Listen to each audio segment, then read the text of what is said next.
जब 272 ईस्वी में एंटियोक के बाहर रोमन सेनाओं ने क्वीन जेनोबिया की सेना को कुचल दिया, तो उनके जनरल्स को उम्मीद थी कि अब उन्हें फांसी दी जाएगी। लेकिन इसके बजाय उन्होंने अपनी रानी को कुछ ऐसा सहते हुए देखा जो कहीं ज्यादा सोचा समझा और योजनाबद्ध था। रोम ने शासकों को बिना मारे तोड़ने की कला में महारत हासिल कर ली थी। वह विद्रोही राजाओं को मारता नहीं था, बल्कि उन्हें जिंदा स्मारकों में बदल देता था। साम्राज्य की ताकत के प्रतीक ताज पहनने वाली महिलाओं के लिए हार का मतलब सिर्फ सजा नहीं था, बल्कि ऐसी क्रूरता का सामना करना था जो केवल दंड देने के लिए नहीं, बल्कि उनकी गरिमा को पूरी तरह मिटा देने के लिए बनाई गई थी। रोमन कानून के तहत रानियों को कोई कानूनी सुरक्षा नहीं मिलती थी। रोमन कानून में युद्धबंदियों को ऐसी श्रेणी में रखा जाता था जो उन्हें नागरिकों को मिलने वाली हर सुरक्षा से वंचित कर देती थी। आइयुएस जेंटियम नामक सिद्धांत, जिसे राष्ट्रों का कानून कहा जाता था, यह मानता था कि सैन्य हार आजाद लोगों को संपत्ति में बदल देती है। जैसे ही कोई शहर गिरता था या कोई सेना आत्मसमर्पण करती थी, उसके निवासी कानूनी रूप से गुलाम बन जाते थे, चाहे उनका पहले का दर्जा कुछ भी रहा हो।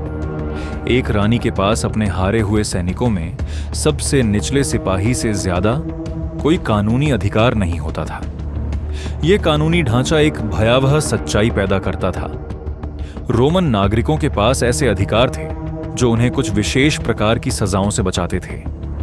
किसी रोमन नागरिक को कोड़े मारना एक बड़ा अपमानजनक कांड माना जाता था, और बिना मुकदमे के उसे मार देना भारी आक्रोश पैदा कर देता था। लेकिन विदेशी युद्धबंदियों के लिए, चाहे उनका खून कितना ही शाही क्यों ना हो, ऐसी कोई सुरक्षा मौजूद नहीं थी। उन्हें प्रताड़ित किया जा सकता था, दिखावे के लिए प्रदर्शित किया जा सकता था, बेचा जा सकता था या मार दिया जा सकता था। सब कुछ उनके पकड़ने वालों की मर्जी पर निर्भर करता था। रोमन कानूनों ने न तो लिंग के आधार पर कोई छूट दी और न ही कुलीनता के आधार पर। 5वीं शताब्दी ईसा पूर्व में बना रोम का सबसे पुराना कानूनी कोड 12 टेबल इन सिद्धांतों को बेरहमी से स्पष्ट करता है। युद्ध में पकड़े गए कैदी या तो रोमन राज्य की संपत्ति बन जाते थे या सैनिकों में बांट दिए जाते थे। शाही वंश की महिलाओं ने यह कड़वी सच्चाई जान ली कि जैसे ही उनके ताज की जगह जंजीरों ने ले ली, उनकी पुरानी शक्ति का कोई अर्थ नहीं रह जाता। टैसिटस ने इस कानूनी सच्चाई को दर्ज किया है जब उन्होंने पराजित ब्रिटिश शाही परिवार के साथ किए गए व्यवहार का वर्णन किया। उन्होंने लिखा कि रोमन अधिकारियों ने उन लोगों के साथ अत्याचार करने में कोई हिचक नहीं दिखाई जिन्होंने कभी सेनाओं का नेतृत्व किया था और न्याय का प्रशासन संभाला था। महिला कैदियों को अतिरिक्त असुरक्षा का सामना करना पड़ता था। सदियों की विजय से घड़ी गई रोमन सैन्य संस्कृति में पकड़ी गई महिलाओं को युद्ध की लूट माना जाता था। हालांकि कुछ उच्च स्तरीय कैदियों को फिरौती या राजनीतिक बातचीत तक अस्थायी रूप से अपेक्षाकृत आराम में रखा जा सकता था, लेकिन अधिकांश को तुरंत अपमान और गिरावट का सामना करना पड़ता था। युद्धबंदी और गुलाम के बीच की रेखा केवल कागजों तक सीमित थी। व्यवहार में हार सभी पुराने दर्जों को मिटा देती थी और बंदी रानियों को ऐसे व्यवहार के लिए खुला छोड़ देती थी जो तब अकल्पनीय होता अगर उनके पास रोमन नागरिकता होती। रोमन विजय उत्सवों में शाही कैदियों को सार्वजनिक रूप से प्रदर्शित किया जाता था। रोमन ट्रायम्फ ने सैन्य विजय को एक सार्वजनिक तमाशे में बदल दिया और बंदी शाही लोग इन भव्य जुलूसों का केंद्र बने। जब किसी जनरल को सीनेट से ट्रायम्फ मनाने की अनुमति मिलती थी तो रोम की सत्ता को सड़कों पर दिखाने की तैयारियां शुरू हो जाती थीं ताकि हर कोई उसे देख सके। यह मार्ग फील्ड ऑफ मार्स से शुरू होकर फोरम से होते हुए कैपिटोलाइन हिल तक जाता था और लगभग 4 किलोमीटर तक भीड़ भरी सड़कों से गुजरता था। इन जुलूसों का क्रम बहुत सोच समझ कर तय किया जाता था ताकि मनोवैज्ञानिक प्रभाव अधिकतम हो सके। संगीतकार और मनोरंजन करने वाले जुलूस का नेतृत्व करते थे। उनके बाद गाड़ियों में जीते गए शहरों और दूर दराज की जमीनों की पेंटिंग्स और मॉडल ले जाए जाते थे। विदेशी इलाकों से लाए गए जंगली जानवर जंजीरों में चलाए जाते थे ताकि रोमन लोग उस अनजानी दुनिया की झलक देख सकें जिसे उनकी सेनाओं ने अधीन कर लिया था। इसके बाद युद्धबंदी आते थे जो तमाशे के केंद्र में बेड़ियों में चलते थे। पकड़े गए शासक कैदियों की कतार में सबसे आगे चलते थे। अक्सर उनके शाही वस्त्र जानबूझकर वैसे ही रहने दिए जाते थे ताकि उनके पतन की गंभीरता और स्पष्ट हो सके। जो रानियां कभी सेनाओं का नेतृत्व करती थीं, अब वे जंजीरों में जकड़ी हुई भीड़ के सामने घिसटती थीं, जहां लोग उनका मजाक उड़ाते और उनके अपमान का उत्सव मनाते थे। यह विरोधाभास जानबूझकर रचा गया था, पूरे शाही वस्त्रों में बंधे हुए लेकिन पूरी तरह बेबस शासकों को दिखाकर रोम एक ऐसा संदेश देता था जो शहर की दीवारों से बहुत दूर तक गूंजता था। कोई भी राज्य उसकी पहुंच से बाहर नहीं था, कोई भी सिंहासन सुरक्षा की गारंटी नहीं देता था। ट्रायम्फल जुलूस सिर्फ उत्सव भर नहीं था, इसके कई उद्देश्य थे। यह संभावित सहयोगियों और दुश्मनों दोनों को रोमन सैन्य शक्ति का प्रदर्शन करता था। यह उन नागरिकों की रक्त पिपासा को शांत करता था जो जीत का प्रत्यक्ष प्रमाण देखना चाहते थे, और यह उन लोगों के व्यवस्थित अपमान के लिए एक मंच प्रदान करता था जिन्होंने रोमन विस्तार का विरोध करने का साहस किया था। शाही खून वाली महिला कैदियों के लिए यह ट्रायम्फ हजारों लोगों की निगाहों को सहने जैसा था, पूरी तरह गरिमा से वंचित होकर। यह यात्रा आमतौर पर पूरा दिन लेती थी और जुलूस जानबूझकर धीरे चलता था ताकि रास्ते में खड़े दर्शक हर एक विवरण देख सके। कैद की गई रानियां इस अपमानजनक मार्ग पर चलते हुए जानती थीं कि उनका भविष्य अधर में लटका हुआ है। कुछ उस दिन जीवित बच जाती थीं, कुछ सूरज ढलने से पहले ही नहीं बचती थीं। यह अनिश्चितता अपने आप में यातना थी जो हर कदम के साथ पराजितों को उनके आने वाले अंत के बारे में सोचने पर मजबूर करती थी, जबकि उनके चारों ओर जश्न मनाते रोमन नागरिक खड़े रहते थे। जेनोबिया को सोने की जंजीरों में जकड़कर रोम की सड़कों पर घुमाया गया। पालमायरा की रानी जेनोबिया ने एक ऐसा साम्राज्य खड़ा किया था जो मिस्र से लेकर अनातोलिया तक फैला हुआ था, और उसने पूरे पूर्वी क्षेत्र में रोमन सत्ता को खुली चुनौती दी थी। जब सम्राट ऑनरेलियन ने अंततः 272 ईस्वी में उसकी सेनाओं को कुचल दिया और फॉरस की ओर भागते समय रानी को पकड़ लिया, तो उसे सिर्फ एक सैन्य जीत नहीं मिली, उसे अपने आने वाले ट्रायम्फ के लिए एक बिल्कुल सही प्रतीक मिल गया। हिस्टोरिया ऑगस्टा, जो 4वीं सदी में लिखी गई शाही जीवनी पुस्तकों का एक संग्रह है, 274 ईस्वी में ऑनरेलियन के ट्रायम्फल जुलूस में जेनोबिया की उपस्थिति का विस्तृत वर्णन करता है। यह विवरण, जो संभवतः प्रत्यक्षदर्शियों की गवाही पर आधारित है, एक ऐसे दृश्य को बयान करता है जिसे दर्शकों को उसकी भव्यता और क्रूरता दोनों से अभिभूत करने के लिए रचा गया था। जेनोबिया को ऐसे गहनों से सजाया गया था जो सूरज की रोशनी में चमकते थे और उसे पूर्व के सबसे धनी राज्यों पर रोम की शक्ति के एक चमकते स्मारक में बदल देते थे। लेकिन सबसे ज्यादा ध्यान जंजीरों ने खींचा। ये साधारण लोहे की बेड़ियां नहीं थीं जो सिर्फ रोकने के लिए इस्तेमाल की जाती हों। जेनोबिया भारी सोने की जंजीरों में जकड़ी हुई चल रही थी, इतनी भारी कि उनके वजन को संभालने के लिए उसके साथ साथ पहरेदार चलते थे। सोने का चुनाव जानबूझकर किया गया था। ये जंजीरें उसी दौलत का प्रतीक थीं जिस पर उसने कभी हुकूमत की थी, और अब वही दौलत उसकी गुलामी का जरिया बन चुकी थी। उसका पूरा अस्तित्व विजय के बाद छीनी गई संपत्ति का चलता फिरता प्रदर्शन बन गया था। प्राचीन स्रोत बताते हैं कि इस पूरे अपमानजनक अनुभव के दौरान जेनोबिया ने असाधारण संयम बनाए रखा। सोने की भारी जंजीरों के वजन और दुश्मनी से भरी भीड़ के बीच घंटों तक धीमी चाल से चलने के बावजूद उसने खुद को गरिमा के साथ संभाले रखा। यही उसका विरोध शायद उसकी जान बचा गया।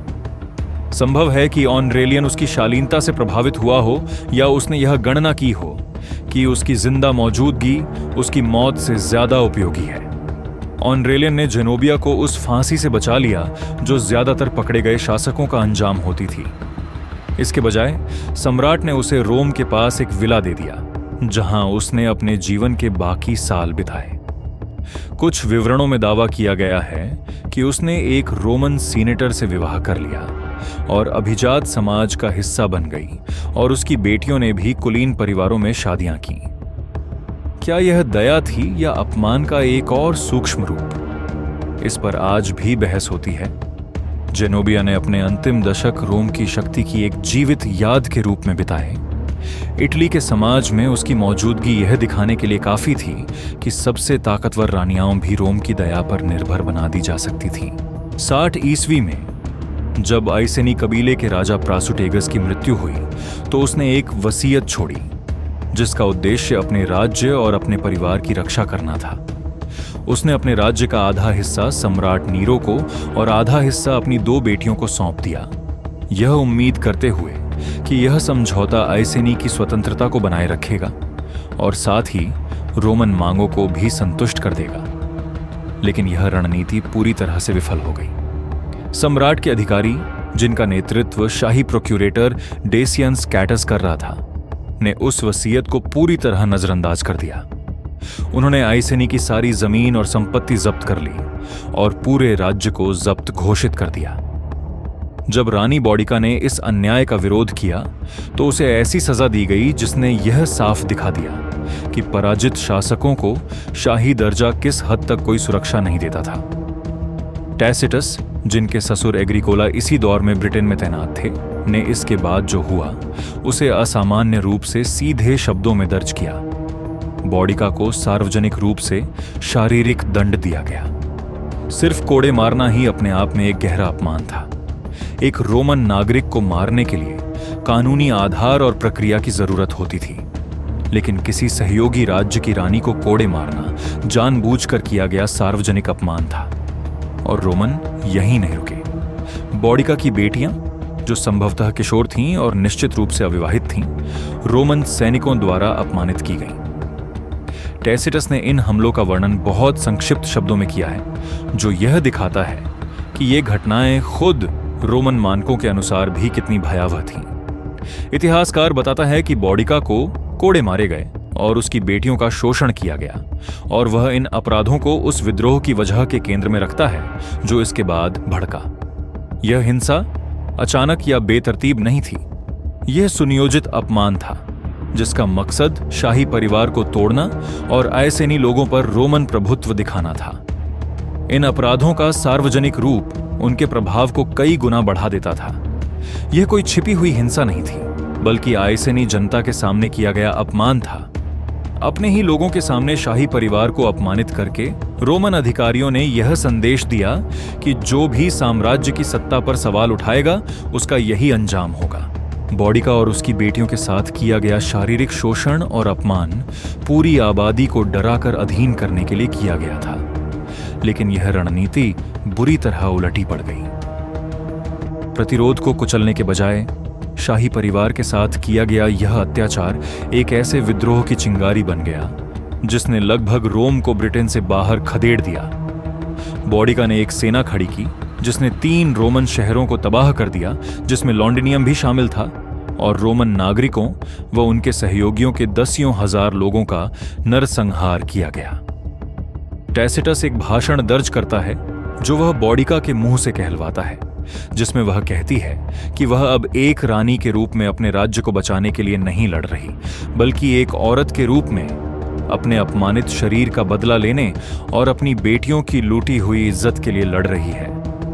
यह विद्रोह एक अज्ञात युद्ध क्षेत्र में पराजय के साथ समाप्त हुआ, जहां रोमन अनुशासन और सैन्य रणनीति कई गुना बड़ी ब्रिटिश सेना पर भारी पड़ी।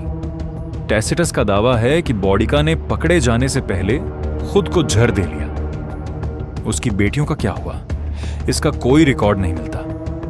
प्रारंभिक अपमान के बाद वे ऐतिहासिक विवरणों से गायब हो जाती हैं। उनकी कहानियां हमेशा के लिए खामोशी में खो जाती हैं।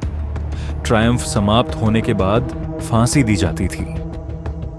जब ट्रायम्फल जुलूस रोम की सड़कों से होते हुए कैपिटोलाइन हिल की ओर बढ़ते थे, तो कैद किए गए शासकों को पता होता था कि उनकी यात्रा का अंत मैमेरेटाइन जेल में भी हो सकता है, जिसे लैटिन में टुल्लियानम कहा जाता था। यह प्राचीन संरचना, जो कैपिटोलाइन की उत्तर पूर्वी ढलान में बनी थी, रोम के सबसे खतरनाक दुश्मनों का अंतिम पड़ाव हुआ करती थी, जबकि ट्रायम्फ जुपिटर के मंदिर तक जारी रहता था, जहां विजयी सेनापति बलि चढ़ाता था। दोषी ठहराए गए कैदियों को अलग ले जाया जाता था ताकि उन्हें मौत के हवाले किया जा सके। टुल्लियानम जेल 2 हिस्सों में बटी हुई थी।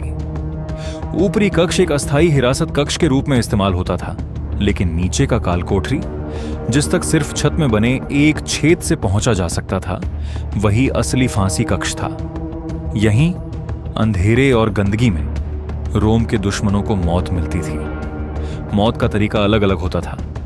कुछ को दम घुटने से मारा जाता था, कुछ को भूखा छोड़ दिया जाता था। यह पूरी प्रक्रिया जानबूझकर जनता की नजरों से छिपाकर की जाती थी, जबकि ऊपर सड़कों पर लोग जीत का जश्न मना रहे होते थे। गॉल के सरदार वर्सिंजेटोरिक्स इस अंजाम का एक बड़ा उदाहरण था।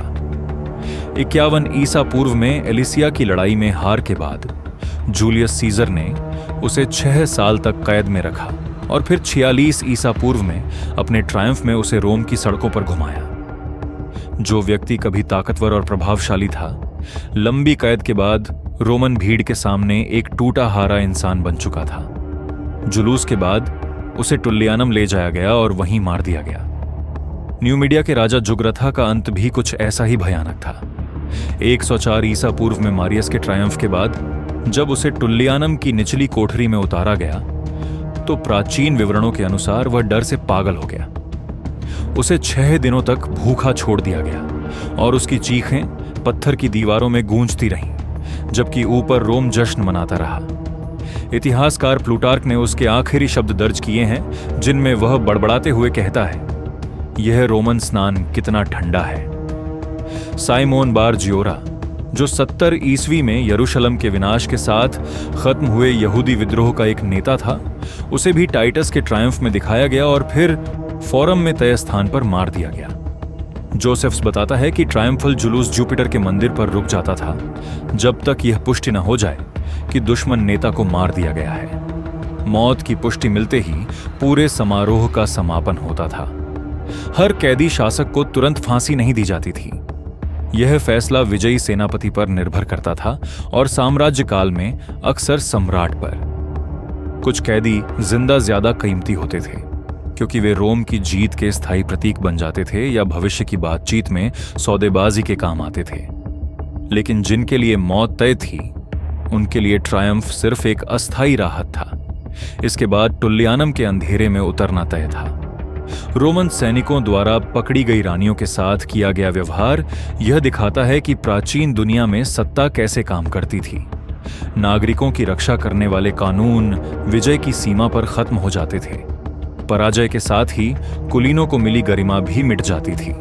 टैसिट्स, कैसियस डियो और अन्य प्राचीन इतिहासकारों द्वारा दर्ज किए गए ये उदाहरण हमें रोमन विजय में छिपी जानबूझकर की गई क्रूरता का सामना करने पर मजबूर करते हैं। बॉडिका को कोड़े मारना, जेनोबिया को सोने की जंजीरों में जकड़ना और ट्रायम्फ के बाद की फांसियां, ये कोई अपवाद नहीं थे, बल्कि प्रतिरोध तोड़ने और शक्ति दिखाने की सुनियोजित नीतियां थीं। एक पल के लिए सोचिए कि पराजित शाही परिवारों का व्यवस्थित अपमान कई सदियों तक रोम के दुश्मनों को डर में कैसे रखता रहा। मैमरेटाइन जेल की पत्थर की दीवारें आज भी रोम में खड़ी हैं, यह याद दिलाने के लिए कि प्राचीन ग्रंथों में मनाए गए ट्रायम्फ असल में इंसानी पीड़ा पर खड़े थे। जो रानियां कभी सेनाओं का नेतृत्व करती थीं और न्याय चलाती थीं, वे तमाशा बनकर रह गईं। उनका अपमान उन भीड़ों के मनोरंजन में बदल गया जिन्होंने कभी यह नहीं सोचा कि साम्राज्य की कीमत टूटी हुई जिंदगियों और छीनी हुई इज्जत में लिखी जाती है। अगर आपको यह वीडियो पसंद आया हो तो इसे लाइक करना मत भूलिए, शेयर कीजिए ताकि ज्यादा से ज्यादा लोग इस कहानी को जान सकें। और ऐसे ही दमदार और सच्ची डॉक्यूमेंट्रीज के लिए चैनल को सब्सक्राइब जरूर कर लीजिए। हम फिर मिलेंगे एक और कहानी के साथ।